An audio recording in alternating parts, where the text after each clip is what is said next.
Hey, it's Tori here, and I just wanted to come on today and give you some tips for blogging like a boss. I love blogging. I really make an effort to blog, if not every other day, at least 3 times a week. And the reason I do that is because with blogging, you drive so much traffic into your business.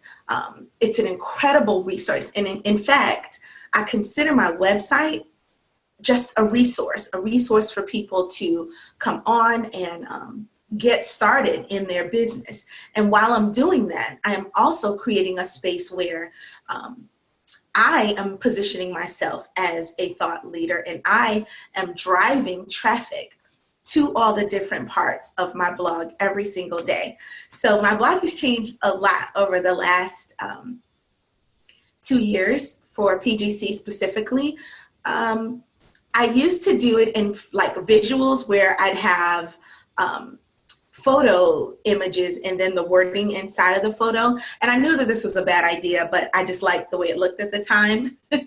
Since then, I've definitely changed it and seen even more of a tremendous traffic to my blog. So we've got about 180,000 monthly views on Pinterest right now. Monthly, I said monthly, okay, good. About 180,000 monthly Pinterest views. And most of that traffic I direct from my graphics right to my blog. Some of it I send to Instagram, but I like to send it to my blog because we get a lot of traffic on Instagram already. And so the value in the Instagram graphics, while they're great, a lot of them are specifically to resonate with the audience, but you can't put a link in them, right? So it's more valuable to my business for me to send people directly to my my blog where I can give them value and then I can give them an opt-in. So here are some of my tips on blogging and driving traffic daily into your business. So one of the best ways that I consider my blog a landing page. Each page is an actual landing page. It has multiple elements of the high converting lead pages. And so that is an incredible way to send people, like I said, from Pinterest directly to your blog page where they can get some value. You can do a video, but even if you're going to do a video, you still want to do some written content because that written content is really what's going to crawl the web for you. So while video and vlogging is great, you still need to put in some written portions that can be read from Google to drive traffic to your page based on those keywords that you're using, those common keywords, and how you're breaking them up throughout the blog, right? Those keywords, that's something that I do often. So if I'm going to talk to you about how to growth hack Instagram, that might not be a searched term, but how to get 10,000 followers on Instagram is. So throughout the blog, I'm going to say that multiple times. It's going to be highlighted. It's going to be larger, more, profound text. So you're going to see that broken up throughout the post, right? So I specifically use my blog as a landing page. I give some value. I give an intro. I give some value. I share, my experience with that specific thing, and that usually comes in the intro so that people can resonate with why they're here, and it doesn't just like go into a sale. And most of my landing pages are not sales pages. They're not on the blog. They're intended to give people value so that they can resonate with the message. And then, I have them opt in at that point. And that's the second point, is to use them as an opt in, right? At somewhere on that landing page, lead page, however you want to phrase it, the page that the person ends up on when they do click that link from social media, wherever that might be. You want to always, when you give value, you want to be able to collect the lead of the person who got value from it. And this won't be everyone. Everybody is not going to be here for it. And that's perfectly fine. That's called target customer. So you're going to have an opt-in space always, so that every single person who does resonate with your message, you're collecting them as a potential client. Every visitor who comes and who resonates, you're going to use that as a potential customer to collect their email address, because you've just given them all of this value on your lead page / blog page. Okay. So another thing that I do with them as well is I use them as value resources. Always, my blogs are all value, okay, but value resources, but you can do them as pages on your site. So when we did the Instagram Grow training, I did it in a blog style and had it as an actual page on my site. Just moved it up so that it was shown and instead of hidden, and that way people can actually share it instead of, and it's blog style, so it doesn't feel as much like a sales page or a lead page. And it's really good to test these different methods, because with my blogs, you know, I repurpose with purpose. Everyone knows I begin with maybe the email that I'm sending out to my list. That email becomes a blog. I tweak it, change it, make the pointers that I want to make, and usually they're much longer. You know, I don't want to put people to sleep in their emails. But I know in the blog, they're there for it, right? So then I'll do the emails, then I'll break that down into my Instagram stories, and then so on and so on. And then the stories break down to the post. And so when you do it this way, when you actually have it on as a page on the site, it's just another way of split testing to see if it's going to convert better that way or as a lead page, okay? So now you want to know what to include on each blog page, right? Good. Okay, so first you definitely want titles and breaks. So you want highlighted titles and then the breaks in between the content, right? So it might go how to grow your Instagram followers, how to get 10,000 followers on Instagram. That would be a highlighted pointer. And then as I go down, it breaks up into different sections. And you can definitely take a look at my blog to see exactly how I break this down. But that's one of the things that I always include, because that I used to blog for Boss Babe back in the day. And so I really did get a lot of tools on blogging from being one of their writers. And this is just tested data, okay? So titles, highlight them, and break the portions up by segment, okay? Make sure, the next thing is to make sure that you have a social share for your traffic, okay? Social share buttons, very important, all right? That's gonna help people share your content. Ask them to share your content. Hey, if you know someone who's gonna need this information, by all means, share it with them. Share it to your Facebook, share it to, but if that's not there, then how are people even gonna know that you want them to share it, okay? You'd be surprised when you've got those share buttons there. It's implied, implicitly implied, in fact, that yes, I would like you to share this content if it resonates. And again, a great way for you to get more visitors to this content that you're writing. All right, the next thing to include are affiliate links. So it doesn't make sense to use products and they have an affiliate program, and especially when they're products that you love and you are not an affiliate of the product. Okay. Let me see, another way of thinking about this, I'm trying to think the best way. So I like to use products that I specifically use, okay, but they also go with my brand. That's what I want to tell you. So the products that go with my brand would include Thinkific. I use Thinkific all the time. You'll see it It's where all my courses are. So you're going to see Thinkific Links. I've been using it for nearly 2 years now.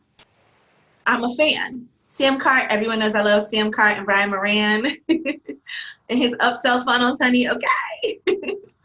So you're often going to see Sam Cart on there as well. You'll see different ones from different brands. If I'm a brand ambassador for a company, you're going to see that link there. So I'm using products that I'm very familiar with, and I'm not just randomly picking them. If I'm going to use books, either I'm going to have my books there, or I'm going to have books that are in my niche market, okay, and for my target audience. So make sure to make it personal to whatever you do. If you are a business coach, you're going to want to have, the similar things. If you are a food blogger, you're probably going to want to have recipes, cookbooks, different cooking utensils that you recommend, different pots and pans, and make it big and small, because you don't know what people's budgets are, and you don't want to limit it and assume that they're not going to purchase the bigger thing, especially if you've shown them and given them a resource on how to use that thing better, right? So yes, affiliate links are a must, okay? Number 4 is you're going to want to include links to your other blog pages. Big one. That was one that I started doing recently this year. Well, at the end of last year. That's one that I love, including the link to the other blog pages. Makes people click on those and they just keep reading, especially when you're giving them so much value and they're like, oh my gosh, this person actually is a thought leader in their area. So send them to the next relevant thing. Make sure it's in that same realm of that particular blog. I've got tons of sections of my blog, but when I put together a specific blog, like I just gave an example of a business coach and a lifestyle blogger or life coach, they're not necessarily going to go to the same place. I'm not going to start with a blog about business and then send people over to buy pots.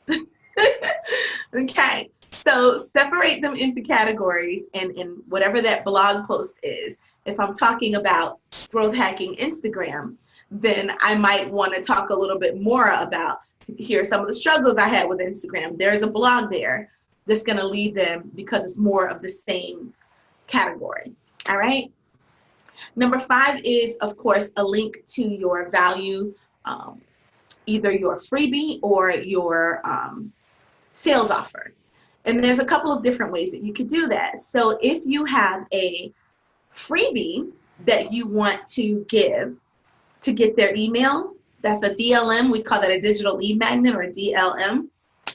Then once they sign up, make sure you got a tripwire. You want to get people in the habit of knowing that you are a business, okay? And while you have free resources to get them started to fix a single thing, you also have more in-depth solutions or more in-depth products that are available to them, and you're not just for free, right? That you do have tiered products available to them. So by all means, in every single one, have some sort of value, free content that you're going to exchange for their email, that opt-in, as I said earlier, and then instantly offer them a tripwire. Again, that's why I love Samcart, okay? And then, and if you're not familiar with Samcart, there's actually a link on the website for resources. Right under in resources, it's a list of some of my favorite resources, and it tells you all about it. So you can click that free resources list of the things that I use in my business if you are interested in using that product. It's amazing. And then finally, of course, always collect the lead, which I kind of touched on a little bit in the beginning. You always want to collect the lead. If nothing else, you want to collect that lead. And that's why you have that DLM, or that digital lead magnet, that you're giving away tons of value to solve a single problem that your target customer has from you. All right. So those are some of my blogging tips. A couple of last pointers that I would think on are, once the blog is done, so whenever I finish my blog and I've checked through to make sure I've got it all edited. I've got my affiliate links. I've got linked to other pages on my blog. I have my social share. It's got the right layout. It's got some place to collect the lead. The first thing I do once I send it is I pin it. So I instantly pin it to Pinterest right from the blog page. That's the first thing that I do.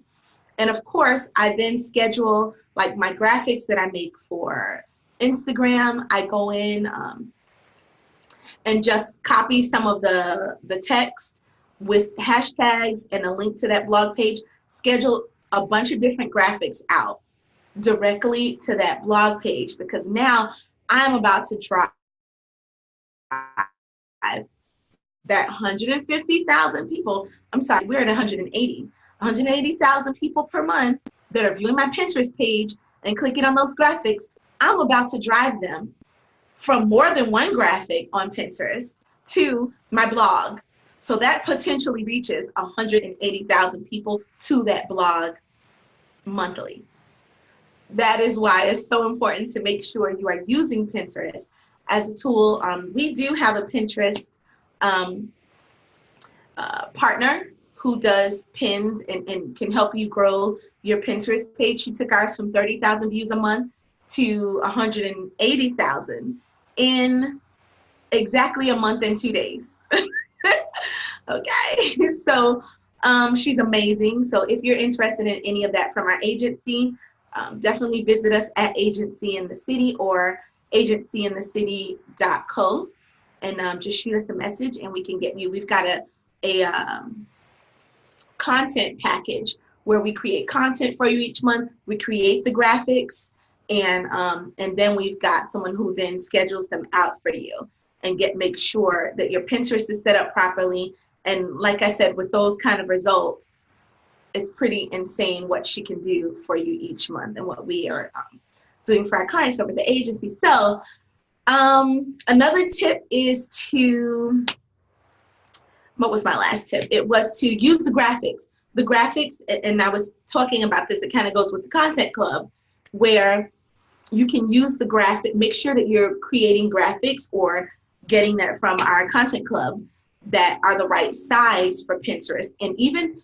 I learned about the different, which photos, which types of images convert best on Pinterest. And, you know, she's giving me stats and different things to look at. So it really does matter the types of graphics that you're using, the size for Pinterest. It really does matter. It is a game changer.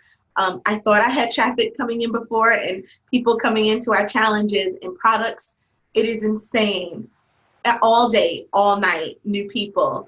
And I know that a huge part of that, we're growing fast on Instagram, but the changes that she made to our Pinterest are game changing, but you need somewhere to send them. And that is why you have your blog.